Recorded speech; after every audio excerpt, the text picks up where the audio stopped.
উপস্থিত আছেন আমাদের হাতীবান্ধা উপজেলা বিএনপির সংগ্রামী সদস্য উপজেলা বিএনপির বিভিন্ন অঙ্গ সংগঠন সহযোগী সংগঠনের নেতৃবৃন্দ, আমার প্রিয় সাংবাদিক বিন্দু এবং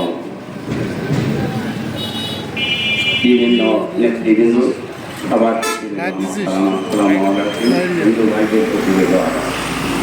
আমি শারীরিকভাবে অত্যন্ত অসুস্থ। আমি কিছুক্ষণের মধ্যে রংপুর যাব।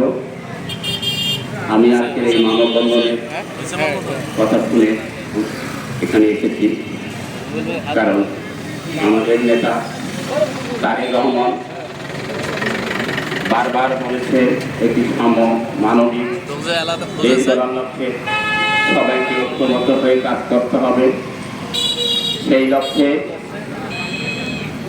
আমরা চেষ্টা করতেছি সকল সাধারণ লোকজনকে শান্তিযুক্ত করে আগামী দিনে একটি সুন্দর বাংলাদেশ তৈরি করার জন্য। কিন্তু দুঃখের সহিত বলতে হয়, এই হাতীবান্ধা উপজেলায় আমাদের মাহমুদ নবী সাহেব যখন যোগদান করলো, তখন থেকে হাতীবান্ধায় নিরাপরাধ কিছু মানুষ আসামি হওয়া শুরু করলো। কিন্তু নিরপরাধ মানুষ আসামি হওয়া শুরু পরপরই দেখা গেল গত 2-3 দিন আশপাশে আমাদের যারা 17 বছর ফ্যাসিস্ট আওয়ামী লীগ সরকারের বিরুদ্ধে আন্দোলন করে মামলা হামলার শিকার হয়েছে। আমাদের ফকিরপাড়া ইউনিয়ন কৃষক দলের সভাপতি তিনিও একটি মামলায় আসামি হইল। আমি অত্যন্ত দুঃখিত এবং অনুতপ্ত যে একজন কৃষক দলের রানিং সভাপতি একটি মিথ্যা মামলায় কিভাবে আসামি হলো। যে একটি মামলা করলো বাদী, সে বাদী একটি কল রেকর্ডে বলল কিভাবে কৃষক দলের সভাপতি আসামি হলো। আমি নিজে বাদী হয়েও জানি না। আমি সাংবাদিক বন্ধুকে অনুরোধ করবো, একটি কল রেকর্ড ভাইরাল হয়েছে, বক্তব্য দিতে গেলে আমাকে অনেক কিছু বলতে হবে। আমার শরীরের এনার্জি কমে গেছে। আমি শুধু একটি কথা বলবো, আমরা আগামী দিনে একটি সুন্দর বাংলাদেশ করতে চাই।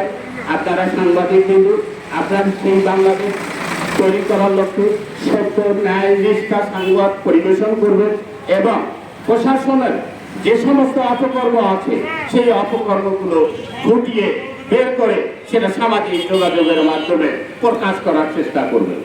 আমি আর একটি কথা বলি যে হাতীবান্ধা থানা যেভাবে মামলা রুজু শুরু হয়েছে, এটা যদি অব্যাহত থাকে, হাতীবান্ধা থানায় কোনো বাড়ি আগামী দিনে মামলার আসামি হওয়া বাদ যাবে না।